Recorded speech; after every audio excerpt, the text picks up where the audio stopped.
Marcus Tullius Cicero 10643 BCE. Cicero stands as the intellectual bridge between Greek philosophy and the Roman world, transforming abstract Greek thought into practical wisdom for Roman life. Born to a modest family in Arpinum, his brilliant mind and unmatched oratorical skills propelled him through Rome's political ranks to become consul, the highest elected position. What makes Cicero extraordinary is his ability to synthesize complex philosophical ideas into accessible wisdom. He didn't just translate Greek philosophy, he transformed it, adding Roman examples and creating Latin philosophical vocabulary that would influence Western thought for centuries.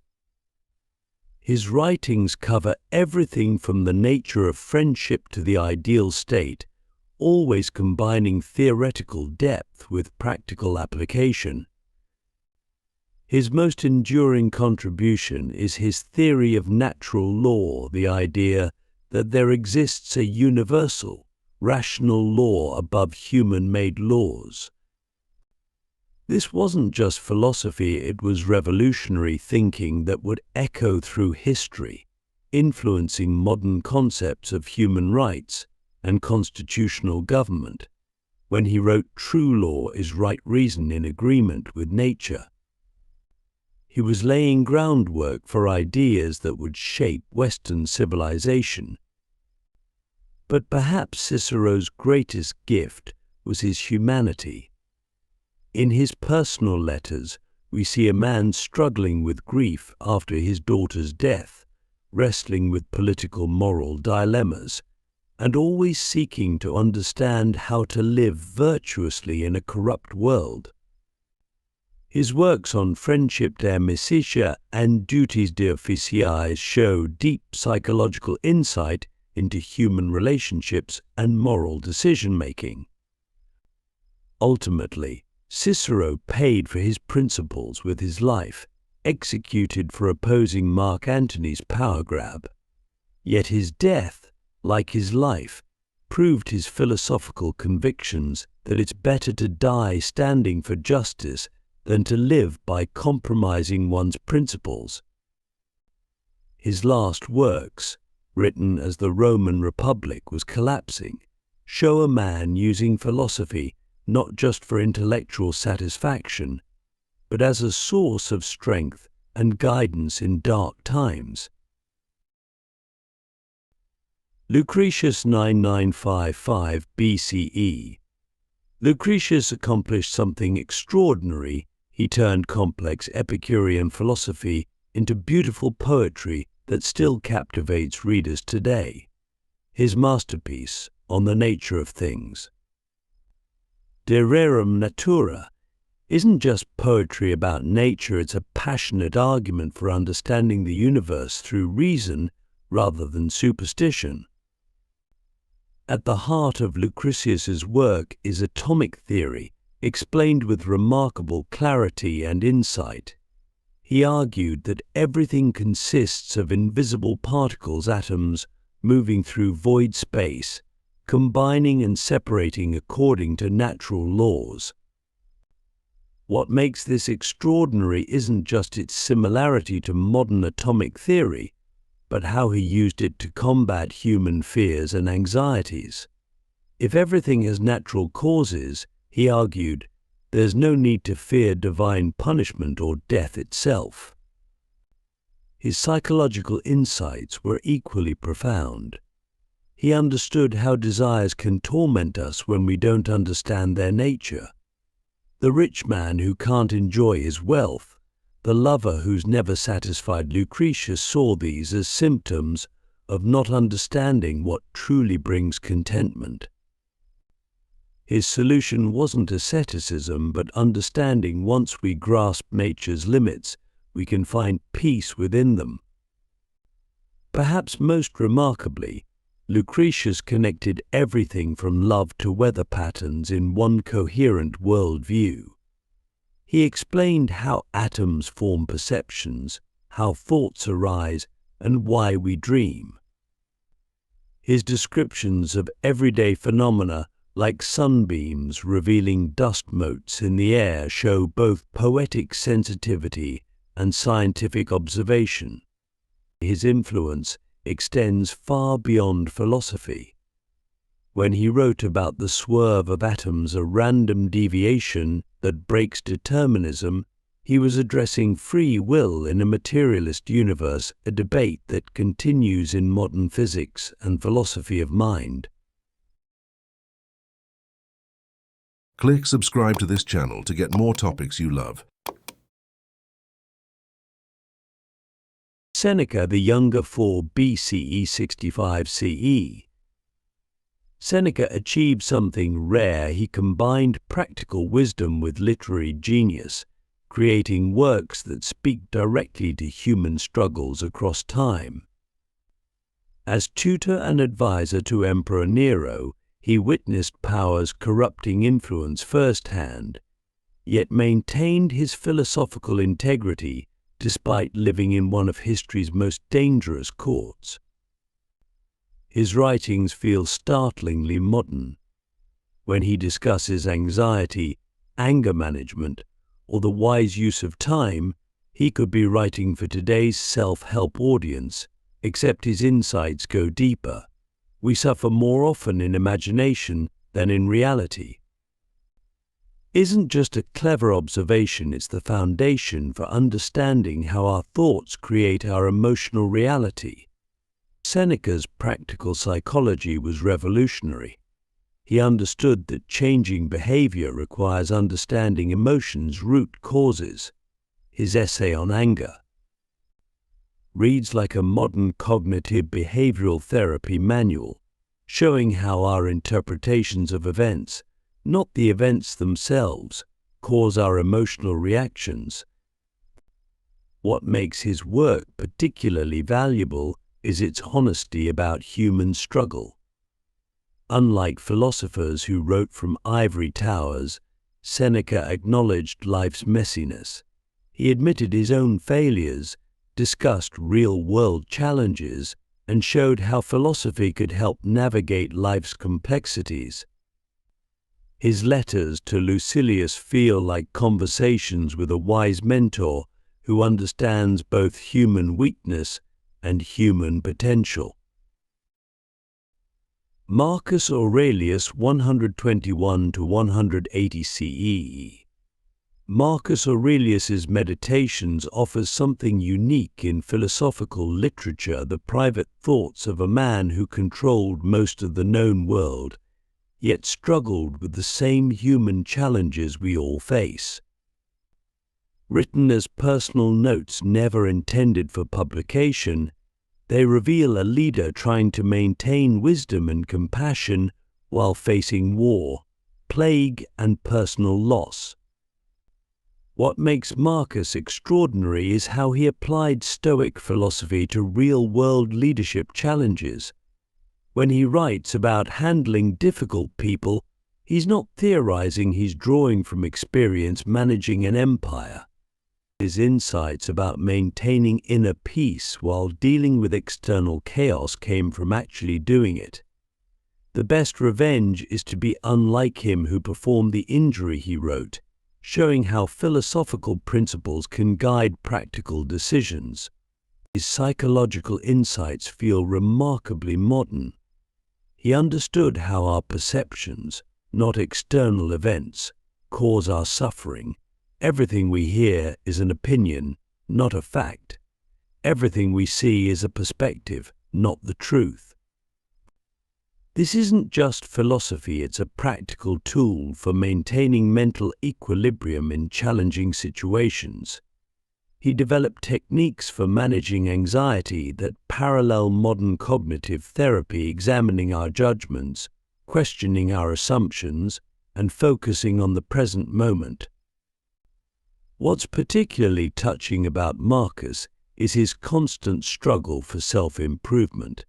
Despite being emperor, he regularly reminded himself to stay humble, be patient with others, and maintain his principles. His notes show someone fighting against the corrupting influence of absolute power through daily philosophical reflection. Waste no more time arguing about what a good man should be. Be one, he wrote, emphasizing action over theory. His legacy isn't just his writings, but the example of someone trying to live philosophically while bearing immense responsibilities. When he writes about accepting mortality or dealing with betrayal, we're seeing philosophy tested in the laboratory of real life at the highest stakes possible. Epictetus 50 to 135 CE. Epictetus's journey from slave to renowned philosopher offers more than an inspiring story. It demonstrates his central teaching that true freedom is internal. Born into slavery and crippled by a cruel master, he discovered that while his body was bound, his mind remained free. This insight became the foundation of his philosophical teaching. Happiness depends not on external circumstances, but on how we handle them. His approach to philosophy was radically practical. The core of his teaching is the distinction between what we can and cannot control. Some things are in our control and others not. Might seem obvious, but Epictetus developed this simple insight into a complete system for maintaining inner peace. He taught that most human suffering comes from trying to control the uncontrollable while neglecting what we actually can control: our judgments, attitudes, and responses. What makes his teaching powerful is its psychological sophistication. He understood how we create our own emotional disturbances through faulty thinking patterns. When we're upset about something, he taught, it's not the thing itself that disturbs us, but our judgment about it. This insight forms the basis of modern cognitive therapy. His handbook, The Enchiridion, provides practical exercises for developing emotional resilience. He taught specific techniques for handling insults, loss, and disappointment. Don't demand that things happen as you wish, but wish that they happen as they do happen, and you will go on well. This isn't passive acceptance, but active alignment with reality. Perhaps most remarkably, Epictetus taught that even death and personal tragedy can be faced with dignity if we understand what is and isn't under our control. His philosophy isn't about eliminating emotions, but about maintaining inner freedom regardless of external circumstances. Plotinus 204 to 270 CE. Plotinus revolutionized ancient philosophy by creating a sophisticated system that bridged rational philosophy with mystical experience.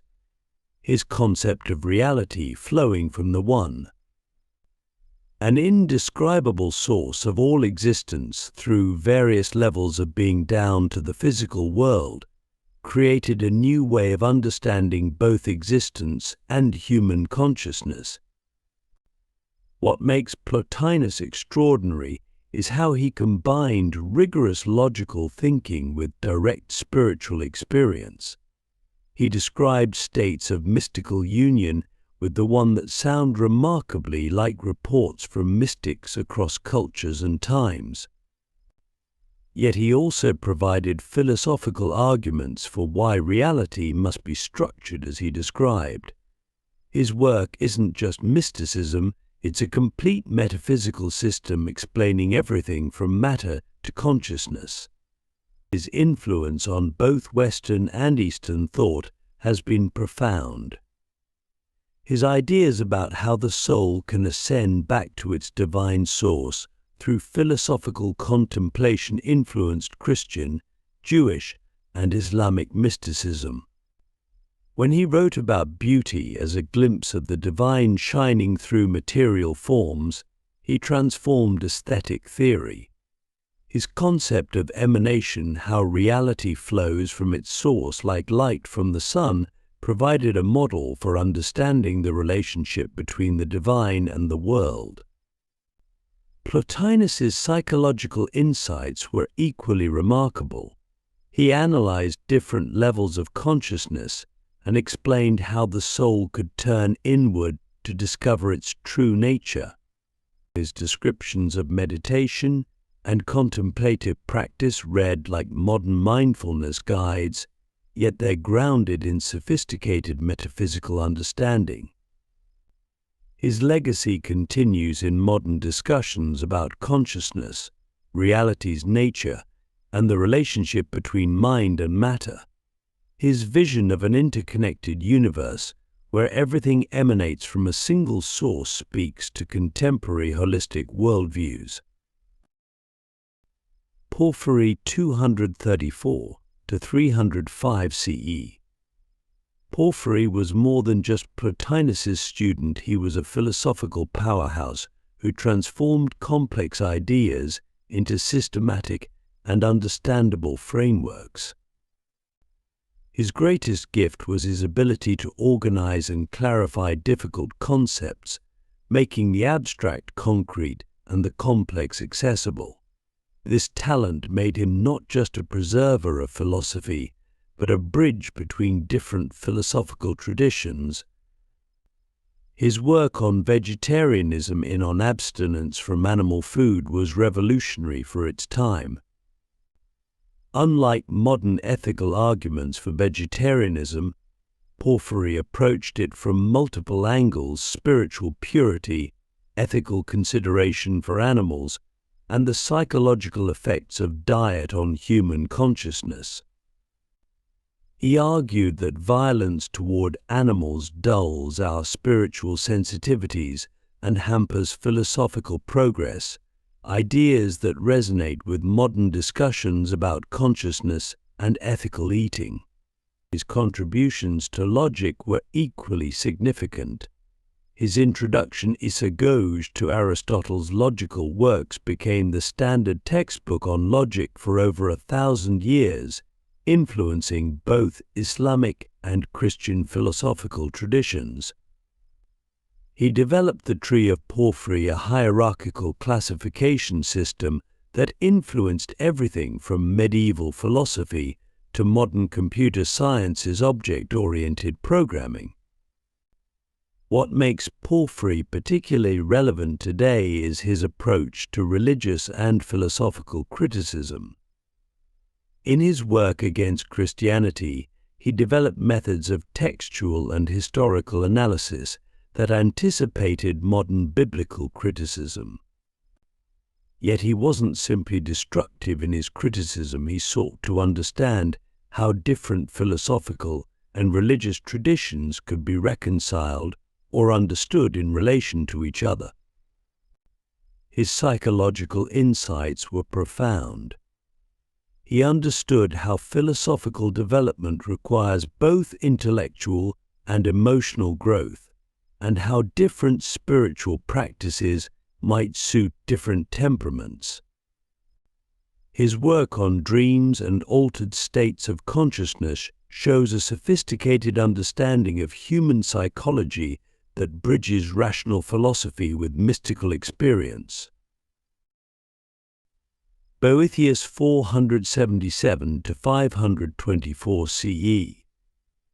Boethius is the Consolation of Philosophy, written while awaiting execution on false charges of treason, represents one of philosophy's most powerful testimonies to the practical value of philosophical wisdom in times of extreme adversity. The work takes the form of a dialogue between Boethius and Lady Philosophy, who appears to him in his prison cell to help him understand his situation philosophically. What makes the Consolation extraordinary is how it weaves together different philosophical traditions, Platonic, Aristotelian, and Stoic, to address fundamental questions about happiness, fortune, and the nature of good and evil. Boethius shows how philosophical understanding can transform our perspective on misfortune.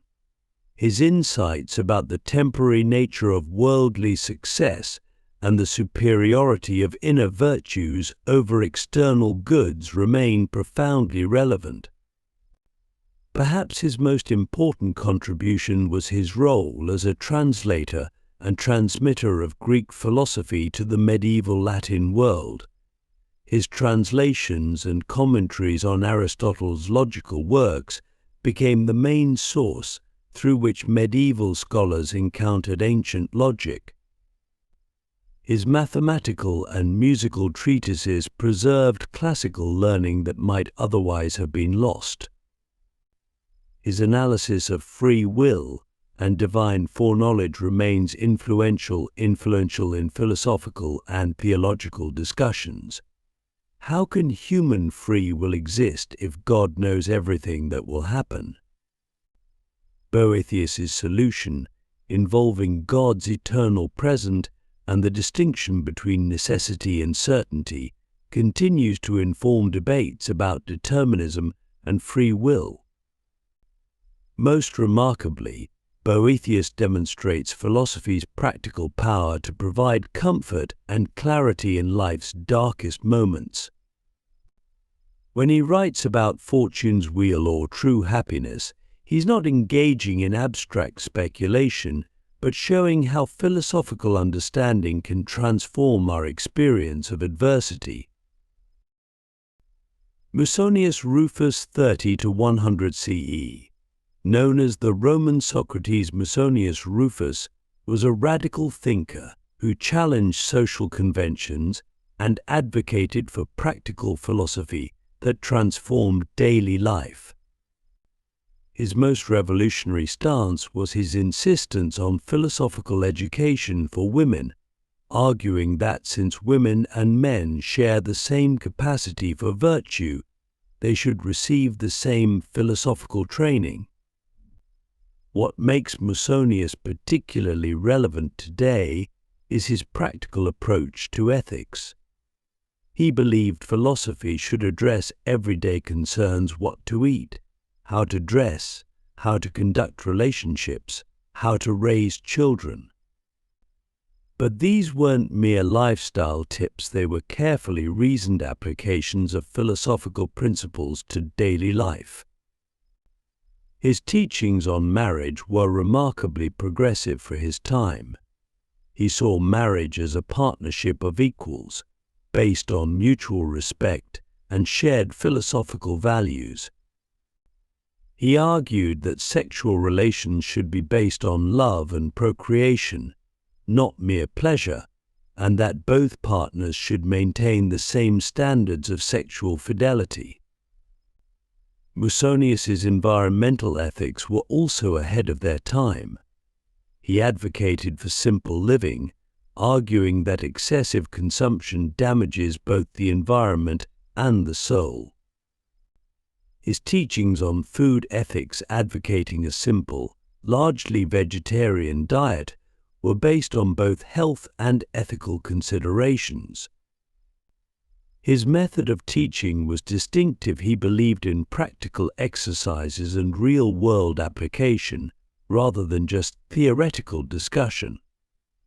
Theory which is not followed by practice, he said, is better than practice which is not guided by theory.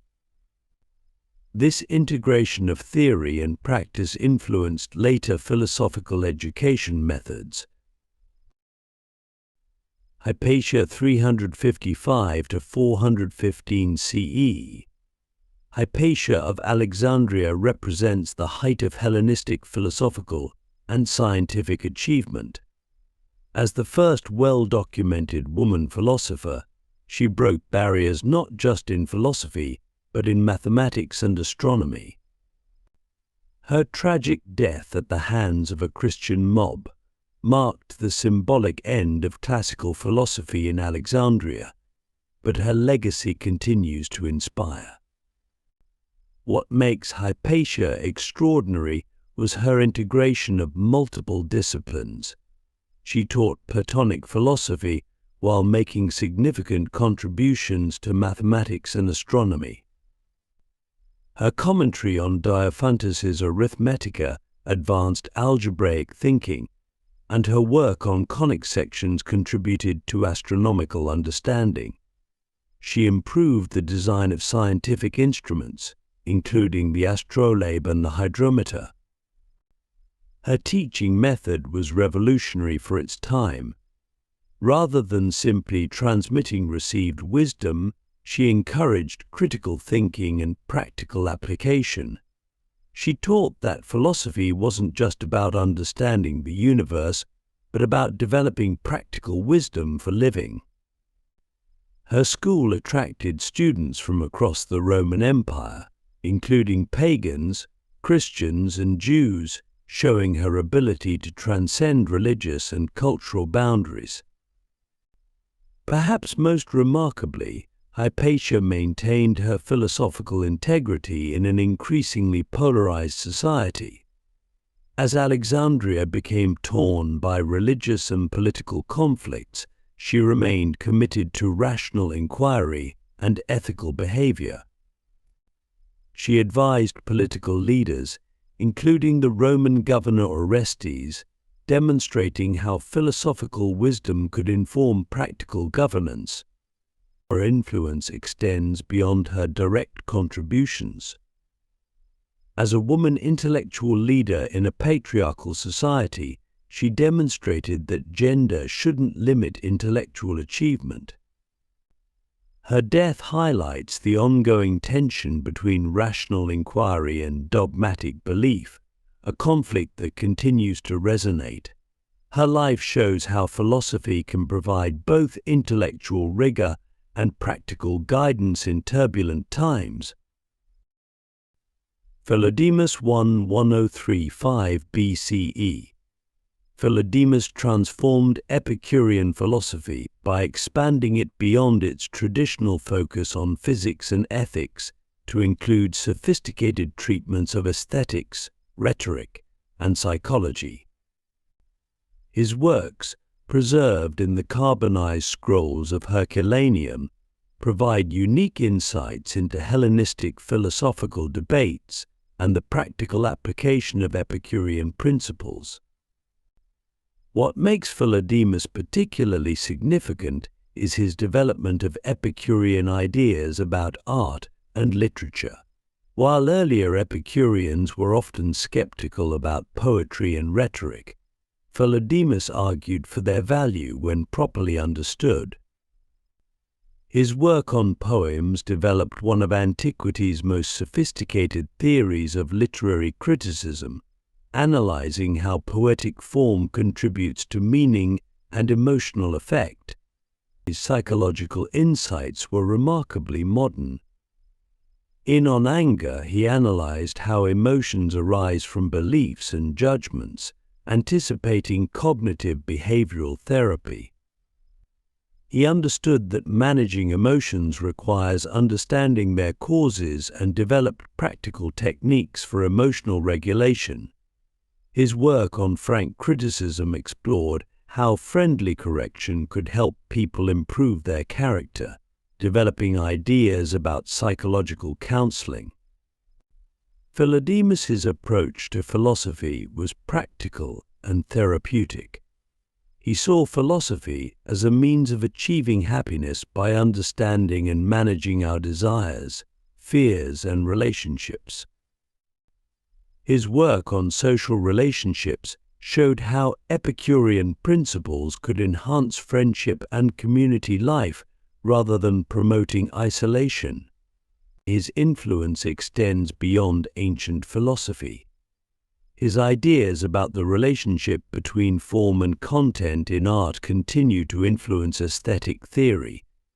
His psychological insights about emotion management and interpersonal relationships remain relevant to modern therapy and self-help approaches. Theon of Alexandria 335–405 CE. Theon of Alexandria, Hypatia's father and collaborator, represents the sophisticated integration of mathematical, astronomical, and philosophical thinking in late antiquity. His major contribution was preserving and commenting on crucial mathematical and astronomical texts, including works by Euclid and Ptolemy. What makes Theon extraordinary was his commitment to making complex mathematical and philosophical ideas accessible without sacrificing rigor. His commentary on Euclid's Elements became the standard version for over a millennium. He didn't just transmit the text, he clarified difficult points, added helpful examples, and showed how theoretical mathematics connected to practical problems. His astronomical work was equally significant. His commentary on Ptolemy's Almagest helped preserve and transmit ancient astronomical knowledge.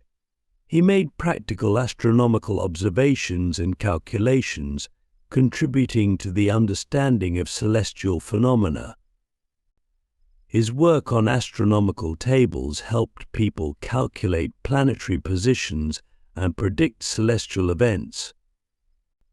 Perhaps most importantly, Theon created an educational environment that fostered both rigorous thinking and practical application.